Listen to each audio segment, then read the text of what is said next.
Welcome to lash class.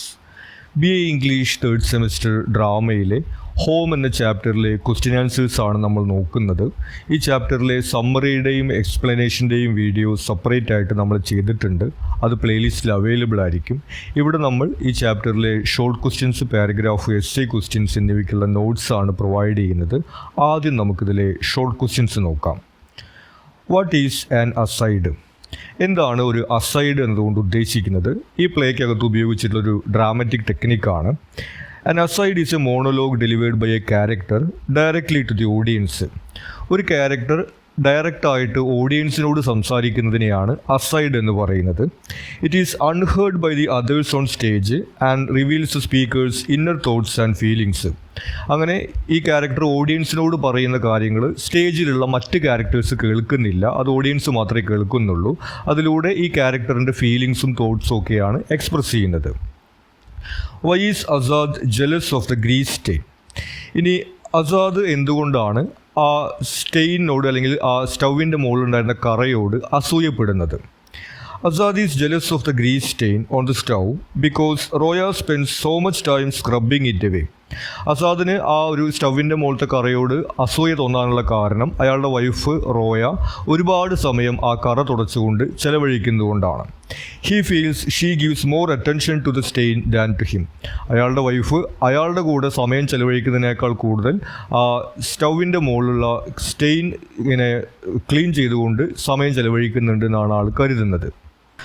What happen to Hamoon's mummy? ഹമൂൻ്റെ അമ്മയ്ക്ക് എന്താണ് സംഭവിച്ചത്? Hamoon's mother died on the night he was born. Hamoon ജനിച്ച അതേ ദിവസം തന്നെ അവൻ്റെ അമ്മ മരണപ്പെടുകയായിരുന്നു. She was killed by a stray bullet during the chaotic year before the revolution. ഇറാനിൽ വിപ്ലവത്തിന് മുമ്പുള്ള ആ സംഘർഷഭരിതമായിട്ടുള്ള ഒരു സാഹചര്യത്തിൽ എവിടെയോ നടക്കുന്ന ഫൈറ്റിലുള്ള ഒരു ബുള്ളറ്റ് ഉന്നം തെറ്റി കൊണ്ടുകൊണ്ടാണ് ഇവൻ്റെ അമ്മ മരണപ്പെടുന്നത്. Why was the clock the first thing Asad and his wife brought for their house? ഇനി അസാദും വൈഫും വീട്ടിലേക്ക് വരുന്ന സമയത്ത് ആദ്യം ഒരു ക്ലോക്ക് വാങ്ങാനുള്ള കാരണം എന്താണ്? Azad and his wife bought a clock first to remind themselves of the brevity of life. അപ്പോൾ ജീവിതം എത്ര ചെറുതാണ് എന്ന് അവരെ ഓർമ്മിപ്പിക്കുന്നതിന് വേണ്ടിയിട്ടാണ് വീട്ടിലേക്ക് അവർ ആദ്യം ഒരു ക്ലോക്ക് വാങ്ങുന്നത്. It was a simple that they should cherish happiness while they were together. അവരൊരുമിച്ച് നിൽക്കുന്ന സമയത്ത് അവർ സന്തോഷിക്കണം, സ്നേഹിക്കണം എന്നുള്ളതിൻ്റെ ഒരു സിമ്പലായിട്ടാണ് വീട്ടിലേക്ക് അവർ ആദ്യം ഒരു ക്ലോക്ക് വാങ്ങാൻ തീരുമാനിക്കുന്നത്. What is Roya guilty about? ഇനി റോയയ്ക്ക് കുറ്റബോധം തോന്നുന്ന കാര്യം എന്താണ്? Roya feels guilty about her harsh words during a night of air raids. അപ്പോൾ അവിടെ യുദ്ധം നടക്കുന്ന ഒരു കാലഘട്ടത്തിൽ അവൾ പറഞ്ഞിട്ടുള്ള ക്രൂരമായിട്ടുള്ള വാക്കുകളെ കുറിച്ച് ഓർത്തിട്ടാണ് അവൾക്ക് കുറ്റബോധം തോന്നുന്നത്. She shouted at Azad for bringing children into a war torn world and cried out that she hated him and the children. അപ്പോൾ യുദ്ധം നടക്കുന്ന സമയത്ത് പുറത്ത് മിസൈലും ബോംബൊക്കെ വീഴുമ്പോൾ ഇവർ വീടിൻ്റെ ബേസ്മെൻറ്റിൽ ഒളിച്ചിരിക്കുന്ന സമയത്താണ് ഈ ഒരു കാര്യം പറയുന്നത്. ആ ഒരു സമയത്തുള്ള ഒരു സങ്കടത്തിലും ദേഷ്യത്തിലും അസാദിനോട് എന്തിനാണ് ഈ യുദ്ധവും അക്രമവും നിറഞ്ഞ ലോകത്തേക്ക് കുട്ടികളെ കൊണ്ടുവന്നത് എന്ന് പറഞ്ഞുകൊണ്ട് അവൾ ദേഷ്യപ്പെടുന്നു. കൂടാതെ എനിക്ക് നിങ്ങളെയും കുട്ടികളെ എല്ലാവരെയും വെറുപ്പാണെന്ന് പറഞ്ഞുകൊണ്ട് അവൾ പൊട്ടിത്തെറിക്കുകയാണ് ചെയ്തത്. ഈ ഒരു കാര്യത്തിലാണ് അവൾക്കിപ്പോൾ കുറ്റബോധം തോന്നുന്നത്. Who is Nilofar? ഇനി ആരാണ് Nilofar? Nilofar is Hamoon's lost love. Nilofar എന്ന് പറയുന്നത് നമ്മുടെ ഹമൂൻ്റെ നഷ്ടപ്രണയമാണ്. He still longs for her and mourns their separation. അപ്പോൾ അവൻ്റെ നഷ്ടപ്പെട്ടു പോയിട്ടുള്ള പ്രണയിനി എന്ന രീതിയിൽ ഇപ്പോഴും അവൻ അതിൻ്റെ ഒരു വേദനയും ദുഃഖവുമെല്ലാം കൊണ്ടു നടക്കുന്നുണ്ട്. What did Parnian think when Azad crushed the cockroach? ഇനി അസാദ് ആ കോക്രോച്ചിനെ ചെരുപ്പ് കൊണ്ട് അടിച്ച് കൊല്ലുന്ന സമയത്ത് പെർണിയാൻ എന്താണ് ചിന്തിച്ചതെന്ന് ചോദിക്കുന്നു. Pernian remembered that her father had not wanted a child when her mother conceived her. പെർണിയാൻ ചിന്തിക്കുന്നത് അവൾ ജനിക്കാൻ പോകുന്ന സമയത്ത് ഒരു കുഞ്ഞു വേണമെന്നുള്ളൊരു ആഗ്രഹം അസാദിന് ഉണ്ടായിരുന്നില്ല. ഇവളെ അബോർട്ട് ചെയ്യണം എന്നുള്ളൊരു ആഗ്രഹമാണ് അസാദിന് ഉണ്ടായിരുന്നത്. ആ ഒരു കാര്യമാണ് അവൾ ആലോചിക്കുന്നത്. His act of crushing the cockroach reminded her that he had once wanted to crush her.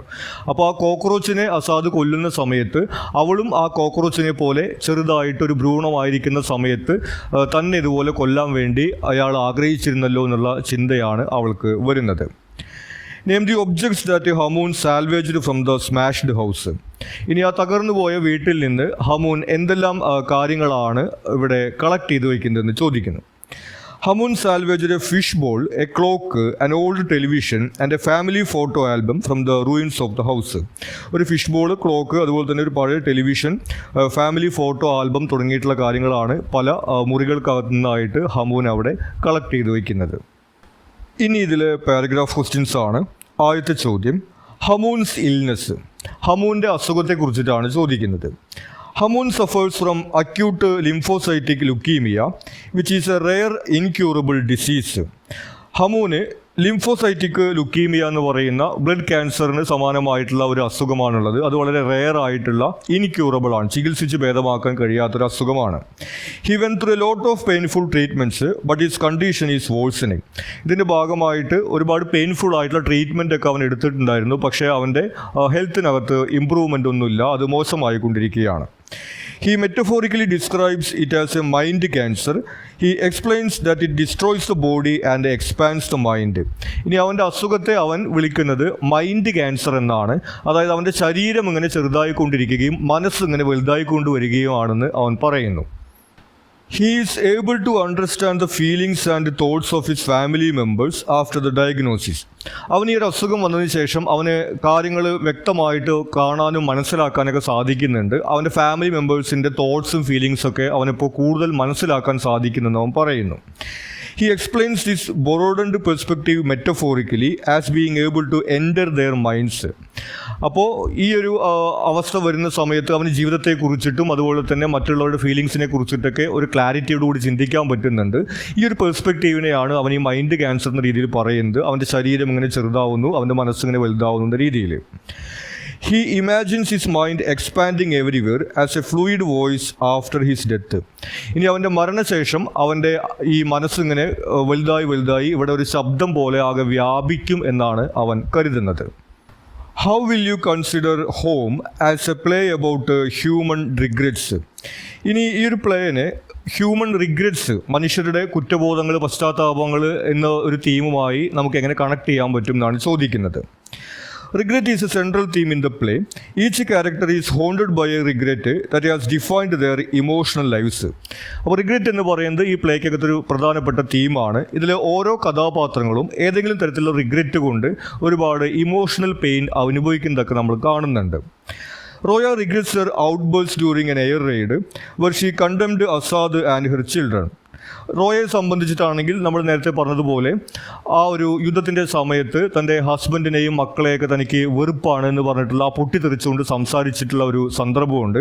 അതിനുശേഷം അവൾക്ക് ഈ മക്കളുടെ മുഖത്ത് നോക്കാനോ ഫേസ് ചെയ്യാനോ കഴിയുന്നില്ല, അസാദുമായിട്ടൊരു അകൽച്ച ഉണ്ടായതുപോലെയൊക്കെ പറയുന്നുണ്ട്. ആ ഒരു കാര്യമാണ് റോയ റിഗ്രറ്റ് ചെയ്യുന്നത്. Azad regrets a life lived on dull റിപ്പിറ്റീഷൻ.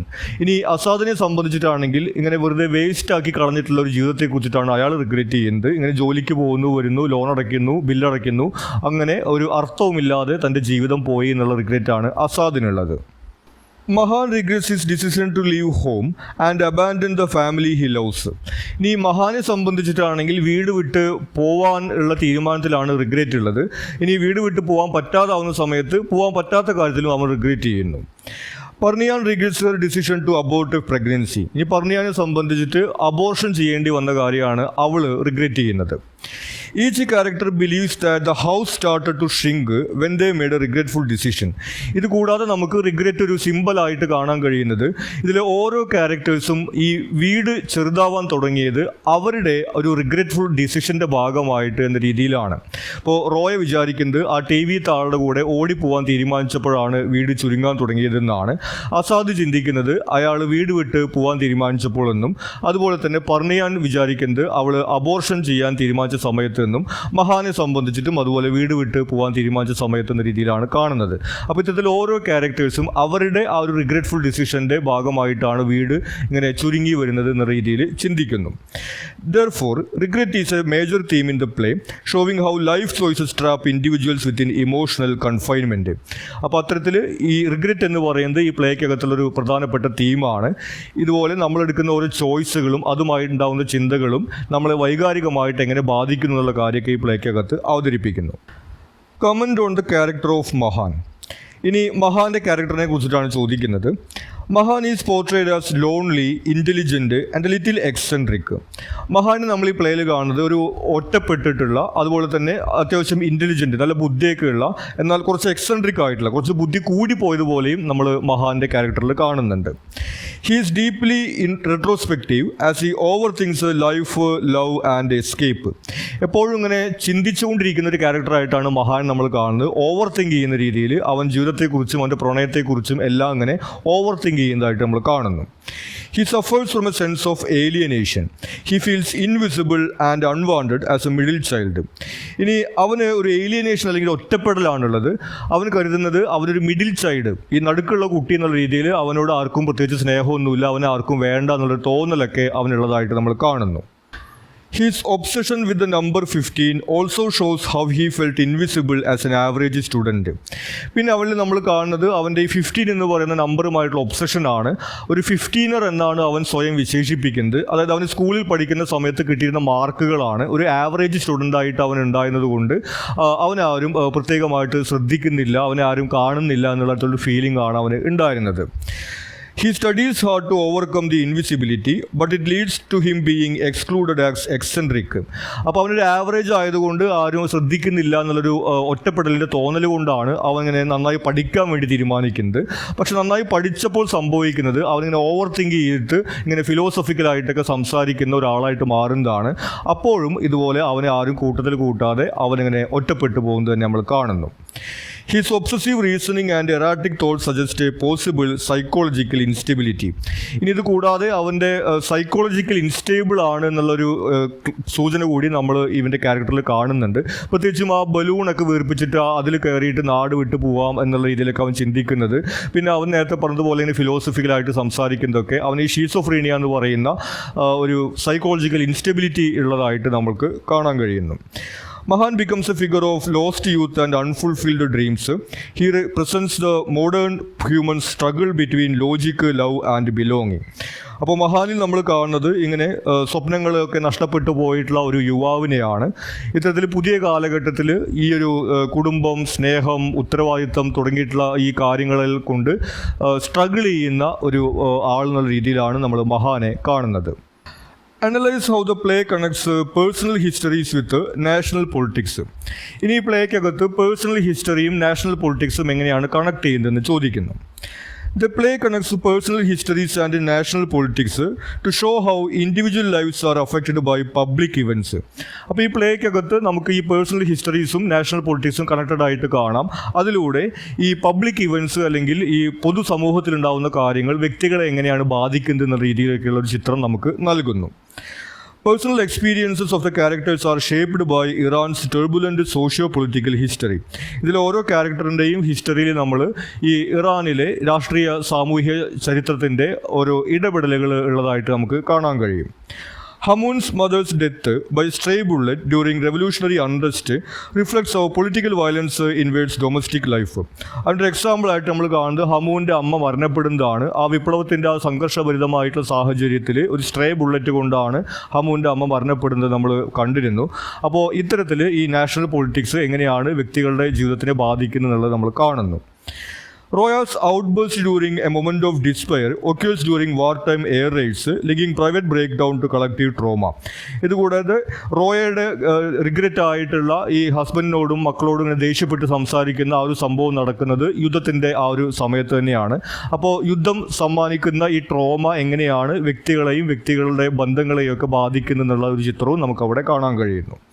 Pernian's remark on abortion rates ties personal decisions to broader societal pressures and moral decline. ഇനി പെർണിയാൻ അബോർഷൻ്റെ സമയത്ത് അവളുടെ അതേ അവസ്ഥയിലൂടെ ഒരുപാട് പേര് ഇറാനിൽ കടന്നു പോകുന്നുണ്ട് എന്ന് പറയുന്നു. അപ്പോൾ ഈ ഒരു പേഴ്സണൽ ഡിസിഷനെ സാമൂഹികവും സാംസ്കാരികവുമായിട്ട് സമൂഹത്തിലുണ്ടായിട്ടുള്ള മാറ്റവുമായിട്ട് കണക്ട് ചെയ്യുന്നത് നമ്മൾ കാണുന്നു.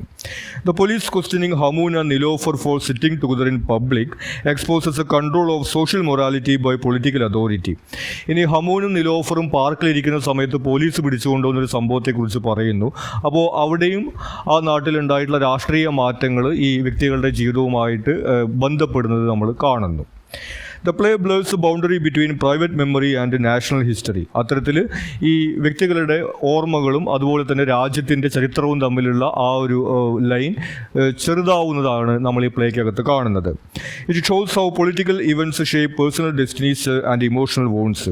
അപ്പോൾ ഇത്തരത്തിൽ ഈ ഒരു രാജ്യത്തിൻ്റെ ചരിത്രവും രാഷ്ട്രീയമായിട്ടുള്ള കാര്യങ്ങളും എങ്ങനെയാണ് വ്യക്തികളുടെ ജീവിതത്തെ ബാധിക്കുന്നതെന്നും അവർക്ക് വേദനകൾ ഉണ്ടാക്കുന്നതും ഒക്കെ ഈ ഒരു പ്ലേയിലൂടെ നമ്മൾ കാണുന്നു. ഇനി ഇതിലെ എസ്സേ ക്വസ്റ്റ്യൻസ് ആണ്. ആദ്യത്തെ ചോദ്യം, discuss the narrative and dramatic techniques employed in the play home. ഈ നാടകത്തിനകത്ത് ഉപയോഗിച്ചിട്ടുള്ള നറേറ്റീവ് ഡ്രാമാറ്റിക് ടെക്നിക്സിനെ കുറിച്ചിട്ടാണ് ചോദിക്കുന്നത്. The play employs distinctive narrative and dramatic techniques that give depth to its exploration of themes. അപ്പോൾ ഈ പ്ലേയിൽ അവതരിപ്പിക്കുന്ന തീമുകൾക്ക് ഡെപ്ത് നൽകുന്നതിന് വേണ്ടിയിട്ടുള്ള നരേറ്റീവ് ഡ്രാമാറ്റിക് ടെക്നിക്കുകൾ ഉപയോഗിച്ചിരിക്കുന്നത് നമുക്ക് കാണാം. The play unfolds in a fragmented narrative through overlapping memories and perspectives of the characters. ഇനി ഈ പ്ലേയിൽ നമ്മളൊരു ഫ്രാഗ്മെൻറ്റഡ് നരേറ്റീവ് ആണ് കാണുന്നത്. വ്യത്യസ്ത കഥാപാത്രങ്ങൾ അവരുടെ ഓർമ്മകളിലൂടെ ഈ കാര്യങ്ങൾ അവതരിപ്പിക്കുന്നത് നമ്മൾ കാണുന്നു. ഉദാഹരണത്തിന് ഈ ഒരു കോക്രോച്ച് ഇൻസിഡൻറ്റിനെ കുറിച്ചിട്ട് അസാദ് പറയുന്നത് നമ്മൾ കേൾക്കുന്നു, അതുപോലെ തന്നെ പർണിയാൻ പറയുന്നത് കേൾക്കുന്നു, അതുപോലെ തന്നെ ഈ ഒരു കിച്ചണിലെ സ്റ്റൗവിലെ സ്റ്റെയിനുമായി ബന്ധപ്പെട്ട് അസാദ് പറയുന്നത് നമ്മൾ കേൾക്കുന്നു, റോയ പറയുന്നത് നമ്മൾ കേൾക്കുന്നു. ഇത്തരത്തിൽ ഓരോ ക്യാരക്ടേഴ്സും അവരവരുടെ മെമ്മറീസിലൂടെ ഈ കാര്യങ്ങൾ പറയുന്ന ഒരു ഫ്രാഗ്മെൻറ്റഡ് നരേറ്റീവ് ആയിട്ടാണ് ഈ പ്ലേ വരുന്നത്. Each character recounts events differently showing the subjective nature of truth. അപ്പോൾ ഇതിൽ തന്നെ ഓരോ ക്യാരക്ടേഴ്സും വ്യത്യസ്ത തരത്തിലാണ് ഈ കാര്യങ്ങളെക്കുറിച്ച് ഓർക്കുന്നത്. നമ്മൾ നേരത്തെ പറഞ്ഞ ഈ കോക്രോച്ചിൻ്റെ ഇൻസിഡൻറ്റിലും അതുപോലെ തന്നെ കിച്ചൺ സ്റ്റൗവിലെ സ്റ്റെയിനിലെ ഇൻസിഡൻറ്റിലും വ്യത്യസ്ത ക്യാരക്ടേഴ്സ് വ്യത്യസ്ത രീതിയിലാണ് ഈ കാര്യങ്ങളെ ഓർക്കുന്നത്. അപ്പോൾ അതിൽ നിന്ന് ഈ സബ്ജക്റ്റീവ് നേച്ചർ ഓഫ് ട്രൂത്ത്, യാഥാർത്ഥ്യം എന്ന് പറയുന്നത് ഓരോരുത്തർക്കും വ്യത്യസ്ത രീതിയിലാണ് എന്നുള്ളൊരു തീമൊക്കെ അവതരിപ്പിക്കാൻ വേണ്ടി അതിലൂടെ കഴിയുന്നു. The play achieves psychological realism through the use of asides. ഇതുകൂടാതെ ഈ പ്ലേക്കകത്ത് അസൈഡ് എന്ന് പറയുന്ന ടെക്നിക്ക് ഉപയോഗിച്ചിട്ടുണ്ട്. അതിലൂടെ ഒരു സൈക്കോളജിക്കൽ റിയലിസം കൊണ്ടുവരാൻ വേണ്ടി സാധിക്കുന്നു. Characters frequently speak directly to the audience, revealing their thoughts and feelings. Characters പലപ്പോഴും നേരിട്ട് ഓഡിയൻസിനോട് സംസാരിക്കുന്നത് നമ്മൾ കാണുന്നു. അതാണ് അസൈഡ് എന്ന് പറയുന്നത്. അതിലൂടെ അവരുടെ ഈ ഒരു ഫീലിങ്സും തോട്ട്സും എല്ലാം അവർ എക്സ്പ്രസ് ചെയ്യുന്നു. This technique gives depth to the characters and creates emotional intimacy. അപ്പോൾ ഈ ഒരു ടെക്നിക്കിലൂടെ ഈ ക്യാരക്ടേഴ്സിൻ്റെ ഒരു ഡെപ്ത് കൊടുക്കാൻ വേണ്ടി സാധിക്കുന്നു. കാരണം അവരുടെ ഈ ഇന്നർ തോട്ട്സും ഫീലിങ്സും ഒക്കെ എക്സ്പ്രസ് ചെയ്യുന്നതിലൂടെ ഇത്തരത്തിൽ ഓഡിയൻസിന് ഈ ക്യാരക്ടേഴ്സുമായിട്ടൊരു ഇമോഷണൽ ഇൻറ്റിമസി ക്രിയേറ്റ് ചെയ്യാൻ വേണ്ടിയിട്ടും സാധിക്കുന്നു. Another major technique employed is symbolism. പിന്നെ പ്രധാനപ്പെട്ട ഒരു ടെക്നിക്ക് വരുന്നത് സിംബോളിസമാണ്. The shrinking house mirrors the emotional and moral collapse of the family. ഈ വീട്ടിലെ ആളുകൾ തമ്മിലുള്ള ഈ ഒരു സ്നേഹവും അടുപ്പവും എല്ലാം ഇല്ലാതാവുന്നതിൻ്റെ സിമ്പലായിട്ടാണ് ആ വീട് ഇങ്ങനെ ചെറുതായി വരുന്നത് അവതരിപ്പിക്കുന്നത്. Even everyday items like the clock, photo album and fish bowl carry symbolic weight. They symbolize memory, decay and loss. ഇതുകൂടാതെ ഈ ഓരോ ഒബ്ജക്റ്റുകൾ ഈ പ്ലേക്കകത്ത് വരുന്നുണ്ട്. അതിലും സിംബോളിസം വരുന്നത് നമ്മൾ കാണുന്നു. ക്ലോക്കിൻ്റെ സിംബോളിസത്തെ കുറിച്ച് നമ്മൾ പറഞ്ഞിരുന്നു. ഈ ജീവിതം ചെറുതാണ്, അതുകൊണ്ട് നമ്മൾ പരസ്പരം ഉള്ള സമയത്ത് സ്നേഹിക്കണം എന്നതിൻ്റെ സിമ്പിളാണ് ക്ലോക്ക് എന്ന് പറഞ്ഞു. അതുപോലെ തന്നെ ഈ ഫോട്ടോ ആൽബം എന്ന് പറയുന്നത് അവരുടെ തമ്മിലുള്ള ആ ഒരു ഫാമിലിയുടെ അടുപ്പത്തിൻ്റെ സിമ്പിളാണ്. ഫിഷ് ബോൾ എന്ന് പറയുന്നത് നമ്മൾ പറഞ്ഞതിൻ്റെ അബോഷനും ബന്ധപ്പെട്ട് ഗോൾഡ് ഫിഷിൻ്റെ ഒരു സിമ്പിൾ കണ്ടു. അത്തരത്തിൽ ഒരുപാട് സിംബോളിസം ഈ പ്ലേക്കകത്ത് ഉപയോഗിക്കുന്നത് നമ്മൾ കാണുന്നുണ്ട്. The play also makes use of the possibilities of digital theatre. ഇനി ഈ പ്ലേക്കകത്ത് ഡിജിറ്റൽ തിയേറ്ററിൻ്റെ ടെക്നിക്കുകൾ ഉപയോഗിക്കുന്നത് നമ്മൾ കാണുന്നുണ്ട്. The scene with Roya and the man on the TV and Parniyan's projected chat exemplify this. അതിൻ്റെ എക്സാമ്പിൾസ് ആയിട്ട് നമ്മൾ കാണുന്നത് റോയയും ആ ടി വിയിലെ ആളും തമ്മിലുള്ള സീനുകളാണ്. അതിനകത്ത് സ്റ്റേജിനകത്ത് ഒരു ടി വി വെച്ചിട്ട് ആ ടി വിയിൽ തന്നെയാണ് നമ്മൾ അയാളെ കാണുന്നതെന്ന് പറയുന്നു. എന്നാൽ അയാൾ തന്നോട് സംസാരിക്കുകയാണെന്ന രീതിയിലാണ് റോയ അവിടെ ബിഹേവ് ചെയ്യുന്നത്. അതുപോലെ പർണിയാൻ ചാറ്റ് ചെയ്യുന്ന കാര്യങ്ങൾ ഒരു പ്രൊജക്ടർ വെച്ചുകൊണ്ട് ഈ സ്റ്റേജിൽ പ്രദർശിപ്പിച്ചിരുന്നു എന്ന് നമ്മൾ പറഞ്ഞു. It amplifies the theme of modern alienation. Modern alienation അല്ലെങ്കിൽ പുതിയ കാലത്തെ ഒറ്റപ്പെടൽ എന്നുള്ളൊരു തീമാണ് ഈ രംഗങ്ങളിലൂടെയെല്ലാം നമ്മൾ കാണുന്നത്. റോയയെ സംബന്ധിച്ചിട്ട് ആ ടി വിയുമായിട്ടുള്ള ഒബ്സഷൻ നമ്മൾ കാണുന്നു. പർണിയാനെ സംബന്ധിച്ചിട്ട് അവളുടെ ബോയ് ഫ്രണ്ട് ദൂരെയാണ്, അവളുടെ ആ ഒറ്റപ്പെടലാണ് ആ ചാറ്റിങ്ങിൻ്റെ രംഗത്തിൽ നമ്മൾ കാണുന്നത്.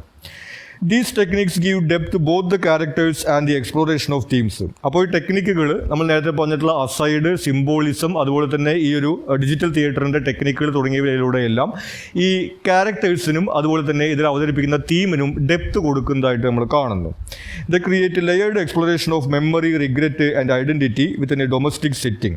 അപ്പോൾ ഈ ഡൊമസ്റ്റിക് സെറ്റിംഗ്, ഈ വീടൊരു സെറ്റിംഗ് ആയിട്ട് വരുന്ന ഈ പ്ലേക്കകത്ത് ഈ മെമ്മറി, റിഗ്രറ്റ്, ഐഡൻറ്റിറ്റി തുടങ്ങിയിട്ടുള്ള തീമുകളെല്ലാം ഡെപ്തോട് കൂടിയിട്ട് അവതരിപ്പിക്കുന്നതിന് വേണ്ടിയിട്ട് ഈ ടെക്നിക്കുകൾ കൊണ്ട് സാധിക്കുന്നു. Comment on the significance of the title home. ഇനി ഈ പ്ലേയുടെ ടൈറ്റിലിൻ്റെ സിഗ്നിഫിക്കൻസിനെ കുറിച്ചിട്ടാണ് ചോദിക്കുന്നത്. The title of the play is significant as it aligns with the major theme of the play. ഈ പ്ലേയുടെ പ്രധാനപ്പെട്ട തീമുമായിട്ട് ബന്ധപ്പെട്ടിട്ടുള്ള ഒരു ടൈറ്റിലാണ് എന്ന രീതിയിൽ ഇത് സിഗ്നിഫിക്കൻ്റ് ആണെന്ന് നമുക്ക് പറയാം. The play explores what turns a house into a home and what happens when it stops being one. ഇനി ഈ പ്ലേക്കകത്ത് നമ്മൾ കാണുന്ന പ്രധാന തീം എന്ന് പറയുന്നത് ഒരു വീട് ഒരു കുടുംബമാവുന്നത് എപ്പോഴാണ്, അല്ലെങ്കിൽ ഒരു ഹൗസ് ഒരു ഹോം ആവുന്നത് എപ്പോഴാണ്, അങ്ങനെ ആവാതെ വരുന്ന സിറ്റുവേഷനിൽ എന്ത് സംഭവിക്കും തുടങ്ങിയിട്ടുള്ള കാര്യങ്ങളാണ് ഈ പ്ലേക്കകത്ത് നമ്മൾ കാണുന്നത്. The play revolves around a single house which was once a place of warmth and belonging. ഇനി ഈ പ്ലേ നമ്മൾ പൂർണ്ണമായിട്ടും ഒരു വീട് സെറ്റിംഗ് ആയിട്ടാണ് കാണുന്നത്. ആ വീട് ആദ്യം എല്ലാവരും സ്നേഹത്തോടും സന്തോഷത്തോടും കൂടി കഴിയുന്ന ഒരു സ്ഥലമായിരുന്നു. But now the house is shrinking and collapsing under emotional strain. The more they drift apart the smaller the home becomes. പിന്നെ നമ്മൾ കാണുന്നത് ഈ വീട് ചെറുതാവുന്ന ഒരു സിംബോളിസമാണ്. ആ വീട്ടിലുള്ള ആളുകൾ തമ്മിൽ അടുപ്പവും സ്നേഹവും ഇല്ലാതാവുന്നതിൻ്റെ ഒരു സിമ്പലായിട്ട് ആ വീട് ഇങ്ങനെ ചെറുതാവുന്നത് നമ്മൾ കാണുന്നു. The house symbolizes the family's collective memory and identity. അപ്പോൾ ഈ വീട്ടിലെ എല്ലാ ആളുകളുടെയും ഓർമ്മകൾ, ഐഡൻറ്റിറ്റി തുടങ്ങിയവയുടെ സിമ്പലായിട്ടാണ് നമ്മൾ ഈ വീടിനെ കാണുന്നത്.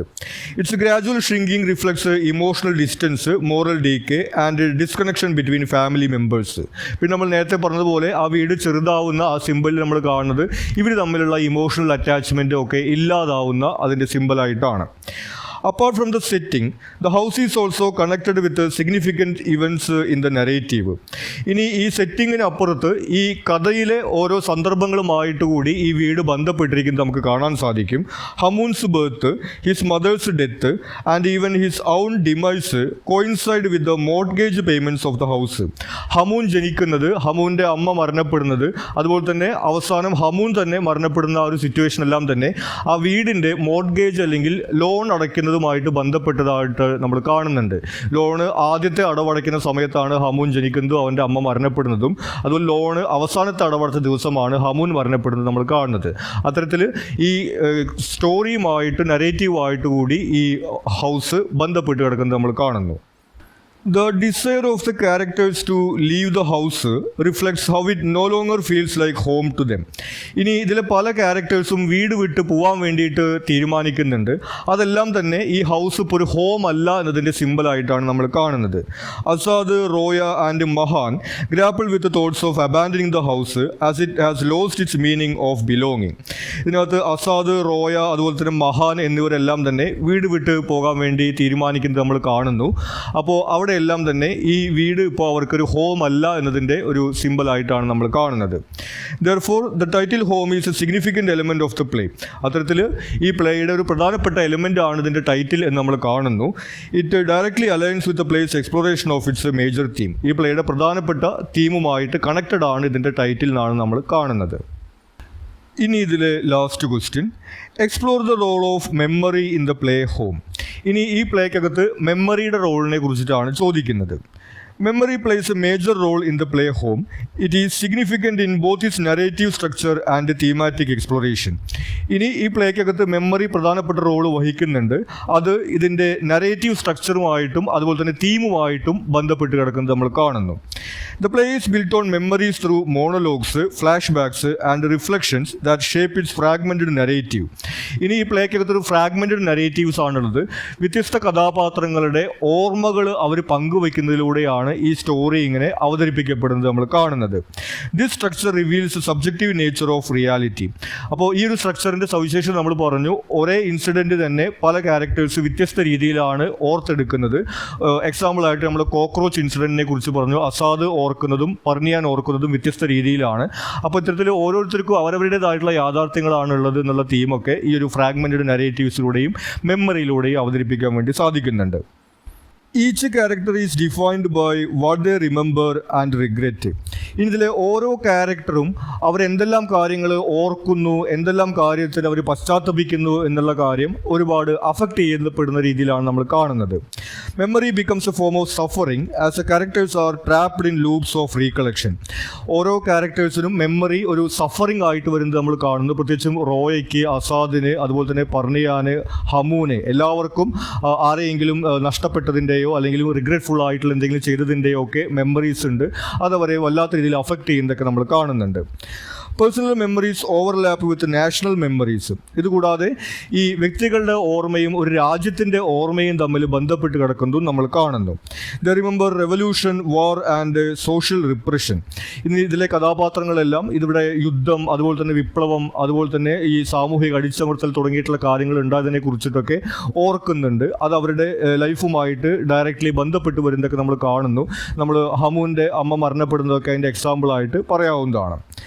Hamun's attempt to preserve memory with his voice recordings mirrors the playwright's effort to resist forgetting in a collapsing world. ഇനി ഹമൂൻ അവൻ്റെ ഓർമ്മ സൂക്ഷിച്ചു വെക്കുന്നതിന് വേണ്ടിയിട്ടാണ് അവന് പറയാനുള്ളതെല്ലാം ഇങ്ങനെ റെക്കോർഡ് ചെയ്ത് വെക്കുന്നതായിട്ട് നമ്മൾ കാണുന്നത്. അപ്പോൾ ഈ പ്ലേയുടെ ഒരു തീമായിട്ട് വരുന്ന ഈ ഒരു രാജ്യത്തിൻ്റെ ഈ ഒരു ഹിസ്റ്ററി, അതുപോലെ തന്നെ ഈ തീമുകൾ തുടങ്ങിയിട്ടുള്ള കാര്യങ്ങൾ നമ്മൾ മറക്കരുത് എന്നുള്ള ആ ഒരു സന്ദേശം ഹമൂൻ ഇങ്ങനെ ഇതെല്ലാം റെക്കോർഡ് ചെയ്ത് വെക്കാൻ ശ്രമിക്കുന്നതിലൂടെ നമുക്ക് കാണാവുന്നതാണ്. Therefore, memory plays a crucial role in the play Home. It is an active force that shapes identity, connects generations, and reveals how the past continually inhabits the present. അപ്പോൾ ഇത്തരത്തിൽ മെമ്മറി ഈ പ്ലേക്കകത്ത് ഒരു നിർണായക role വഹിക്കുന്നുണ്ട് നമ്മൾ കാണുന്നു. നേരത്തെ പറഞ്ഞതുപോലെ നരേറ്റീവ് സ്ട്രക്ചറിനകത്തും അതുപോലെ തീമിനകത്തും മെമ്മറി ഇമ്പോർട്ടൻ്റ് ആയിട്ട് വരുന്നു. ഈ മെമ്മറിയിലൂടെയാണ് ഇവരുടെ ഐഡൻറ്റിറ്റിയും അതുപോലെ തന്നെ ഈ ജനറേഷൻസ് തമ്മിലുള്ള ഒരു കണക്ഷനും അതുപോലെ തന്നെ ഈ പ്രസൻറ്റിലും അവർക്ക് ഈ പണ്ടുണ്ടായിട്ടുള്ള കാര്യങ്ങളുടെ ആ ഒരു എഫക്റ്റ് ഉണ്ട് എന്നുള്ള രീതിയിലൊക്കെ നമ്മൾ കാണുന്നത്. ഇത്രയുമാണ് ഈ ഒരു ചാപ്റ്ററുമായി ബന്ധപ്പെട്ടിട്ട് നമുക്ക് ഇമ്പോർട്ടൻ്റ് ആയിട്ട് വരുന്നത്. നിങ്ങൾക്ക് മറ്റെന്തെങ്കിലും സംശയങ്ങളോ സജഷൻസോ ഒക്കെ ഉണ്ടെങ്കിൽ നിങ്ങൾ കമൻറ്റ് ചെയ്യുക. കൂടാതെ ചാനൽ നിങ്ങളൊരു സബ്സ്ക്രൈബ് ചെയ്തിട്ടില്ലെങ്കിൽ സബ്സ്ക്രൈബ് ചെയ്യുക. താങ്ക്